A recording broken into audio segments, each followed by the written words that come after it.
പ്രിയപ്പെട്ടവരെ, ഞാൻ നിങ്ങളുടെ ബാസിൽ ഡോക്ടർ. ഒരു സന്തോഷം പറയാനാണ് ഇന്ന് വന്നിട്ടുള്ളത്. ആരോഗ്യ സേവന മേഖലയിൽ 10 വർഷം പൂർത്തീകരിക്കുകയാണ്. ഈ ഒരു വേളയിൽ നമ്മളുടെ നവീകരിച്ച ഹോസ്പിറ്റലിന്റെ ഉദ്ഘാടന കർമ്മം കോഴിക്കോട് ഗവൺമെന്റ് ഹോമിയോ മെഡിക്കൽ കോളേജിലെ മുൻ പ്രിൻസിപ്പൽ ബഹുമാന്യനായ doctor professor Ismail Sait sir നിർവഹിക്കുകയാണ്. ഏപ്രിൽ 14-ാം തീയതി ഞായറാഴ്ച വിഷു സുദിനത്തിൽ രാവിലെ 9:30 ഹോസ്പിറ്റലിൽ വെച്ചാണ് ഈ പരിപാടി. ഇതിലേക്ക് ഓരോരുത്തരെയും ഹൃദയത്തിൻ്റെ ഭാഷയിൽ സ്നേഹത്തോടെ സ്വാഗതം ചെയ്യുകയാണ്.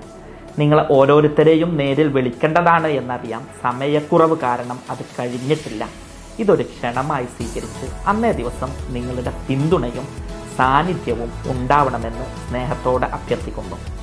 Germany, USA, UK, France, Egypt തുടങ്ങിയ രാജ്യങ്ങളിൽ നിന്നുള്ള വിവിധ പ്രതിനിധികളും ഹോമിയോ മേഖലയിലെയും മെഡിക്കൽ മേഖലയിലെയും വിവിധ ഡോക്ടർമാരും അന്നേ ദിവസം ഓൺലൈനായും ഓഫ്ലൈനായും ഈ പരിപാടിയിൽ സംബന്ധിക്കുന്നുണ്ട്.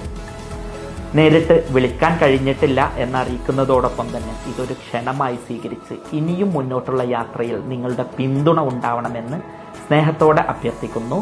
ഹൃദയപൂർവ്വം doctor Basil Yusuf, doctor Basil homeo hospital, Pandikkad, Malappuram ജില്ല.